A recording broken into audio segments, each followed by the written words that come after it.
What's going on, everyone? Welcome back to another Sixers rundown, and that was one of the worst finishes to a game I've ever seen in my life. The Sixers drop game 2 to the Knicks and fall down 2-0 in the series, going back to Philly with a 2-0 deficit. This is really bad for the Sixers. They do not look good. Joel Embiid looks hurt. Tyrese Maxey's the only one who I'm really fully confident in, and even Joel Embiid, I'm still fully confident in him. I'm just not sure how his injury is going to hold up. The rest of this team looks absolutely lifeless. They can't seem to do anything. Kyle Lowry has his moments, but even he wasn't too good in game 2. Everyone else just looks flat. Tobias Harris looks like he doesn't even want to play. He's looked like he checked out already. I'm done with this team. I don't understand what it is, but they have no urgency. They have a lack of urgency. They don't want to play under Nick Nurse, and he's doing all he can. Nick Nurse is doing all he can, and this team just cannot fulfill the duties. They cannot fulfill what they have to do, and it just looked disgusting. We were up 5 with less than 50 seconds to go, and we somehow let the Knicks pretty easily come back and get that win.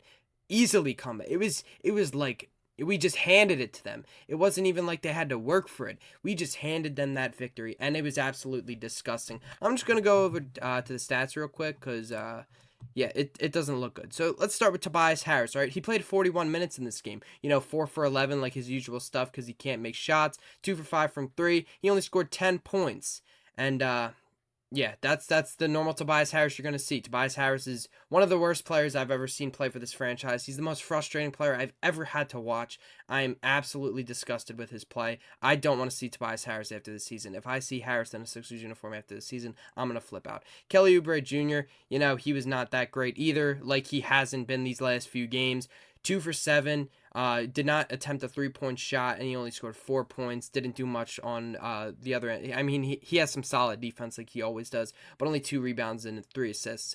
Joel Embiid played 39 minutes. He did all he could. He took 29 shots at 12 of them. I would like a little bit more consistency out of Joel Embiid. He did take 9 threes and missed 7 of them. So I would like some more consistency with that. He had 10 boards. He had 34 points in this game. Kyle Lowry, 2 for 6. He had 8 points, but he was doing things. He was other aspects of the court. He was playing decent defense. He was getting some rebounds, getting some assists. So I really can't be too mad at Kyle Lowry, even though he didn't put up the numbers like he did in game 1. And Tyrese Maxey was absolutely incredible in this game, even though he did have some questionable shot selection on that last drive.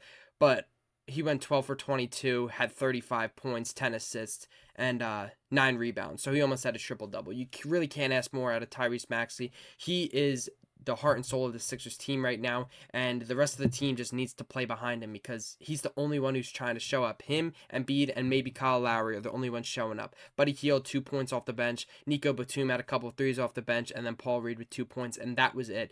Tyrese Maxey and Joel Embiid and Tobias Harris, even though he only scored 10, were the 3 guys who scored double digits for the Sixers in this game. You can't win a ball game when 2 of your guys are your whole offense. It just can't happen. I'm going to go over the Knicks stats, okay? So you got the Knicks. OG Anunoby, 10 points, doing stuff all over the court with defense and all. Josh Hart, 21 points. Isaiah Hartenstein, 14. Jalen Brunson, 24. Dante DiVincenzo, 19 with that clutch 3 at the end.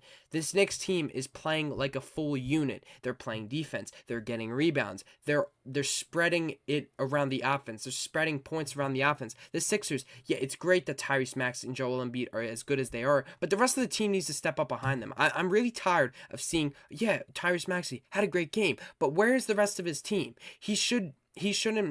We put Tyrese Maxey to such a high standard, and as we should. He is a great player and deserves this high recognition. But I need to see more out of the team behind him. There's no reason that Tyrese Maxey should be the only one getting points on this team. There's no reason that Joel Embiid should be the only one getting points on this team and doing all the other aspects of this game because they're the only ones who are showing up to play. Maybe a little bit of Kyle Lowry and Kelly Oubre on defense, but it's just awful. I don't know. I don't know what to. That finish was the worst thing I ever saw besides the Kawhi shot. I'm gonna say besides the Kawhi shot, that's the worst thing I had to watch as a Sixers fan. Collapsing in those final 50 seconds when we were up 5 and we lose that game. It just can't happen if you're trying to win a series. We're down 2-0 now, and we're trying to go back to Philadelphia and come back.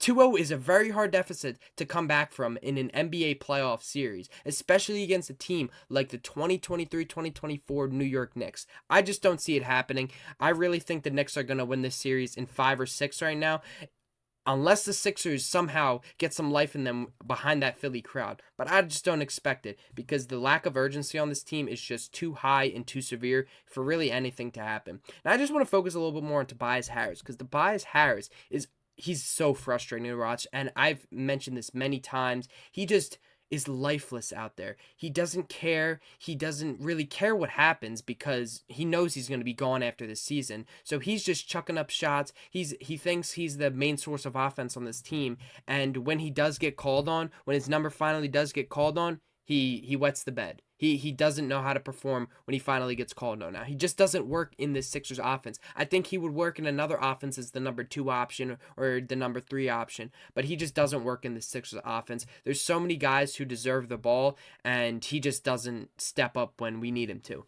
Now, I really love the hustle from Kyle Lowry. I know people were mad when we got him from the buyout, when we were able to sign him, but I've always wanted Kyle Lowry because I know he hustles. He cares about winning, and you could tell at the end of the game when he got hurt, he's upset he can't get back in that game. I just love Kyle Lowry's mentality, and he, even though he didn't light up the stat sheet, he still had a solid game, and I just love the hustle he provides, and he knocks down a couple clutch shots when you need him to get back into the game. He did that today. He knocked down a clutch 3-pointer. And Tyrese Maxey, of course, Tyrese Maxey is amazing. Almost got a triple-double in this game. He's spreading the ball around the court, and he still plays solid defense. But you can't rely on just Maxey. You need the supporting guys. And Joel Embiid, his knee isn't the best, but he's still playing amazing with that knee. So I really you can't fault Joel Embiid for anything because even with his injury, he's still playing great. So Joel Embiid, great game. Tyrese Maxey, great game. Kyle Lowry, you played all right. I liked your hustle. Everyone else, that's disappointing. You gotta do better than that. It's got to be better than that. We really cannot come down to these fourth quarters and wet the bed like we did again. We were leading a lot of this game. We were leading the whole first half, and we didn't trail until the middle of the third quarter. And we went into the fourth quarter trailing, and then we came back, and then we take a lead by 5 because Tyrese Maxey is great, and he shoots this 3-pointer from way downtown and makes it, and you think, oh, this is what they need. They're back in this series. They're back in. It was just a shot of it was an injection of adrenaline to this team that they're back in this game, and then it's over. They can't seem to get an offensive rebound, which I talked about in the last video. That was the biggest thing that they needed to work on. And it did get better. I want to look at the rebounds real quick because I didn't look at the actual stats. So the Sixers as a team, they were able to get 56 rebounds. Oh, it was actually tied. So the Knicks and the Sixers both got 56 rebounds. So the rebounds were a lot better. Let me check the offensive rebounds because I didn't look at that real quick. Okay, Sixers had 10 offensive rebounds. Knicks had 12. Okay, so the rebounding game wasn't as bad. It wasn't bad in terms of the offensive rebounding compared to what Sunday's game was. That was horrific. But in key moments, like we really needed one offensive rebound to end that game. Oh, also, the refs were terrible in this game. Everything seems like it's going the Knicks' way. The Sixers may have only gotten one call to go their way that shouldn't have went their way. This is just terrible. I feel like it's always with New York teams. It's not even just with the Sixers rivals or with the Philly sports teams rivals, because I know that can sound biased when I'm saying that. Like, I don't see it as much with Dallas. I don't see it as much with I'm trying to like with Atlanta. It's the New York teams that are always seem to get the edge over the Philly teams. It happens with the Mets. It happens with the Rangers. It happens with the Islanders. It happens with the Knicks. It happens with the Giants. It just, I feel like it's always these New York teams that I feel like these refs are always giving them an upper edge, and it really pisses me off. So at the end of this game, Nick Nurse calls a timeout when Tyrese Maxey has possession. So he has possession of the ball, and Nick Nurse is calling timeout, and they granted timeout and waved it off. And then it sets up Dante DiVincenzo to knock down that three to give them the lead, and we end up losing this game. The officiating has been terrible, and not a lot of stuff is going the Sixers' way. But that gives the Sixers no excuse for why they lost this game. They should have won this game, and they should have won it with ease. Now, I'm not going to keep you guys too long because this is right after the game. I'm very frustrated. I'm very hot-headed right now, and my emotions will calm down as the night goes on and as I work on my Eagles top prospect video for the NFL draft. So that's going to be coming out tomorrow probably after you're seeing this. But so I'll calm down. I'll come to my senses and kind of fully take in what happened in this game.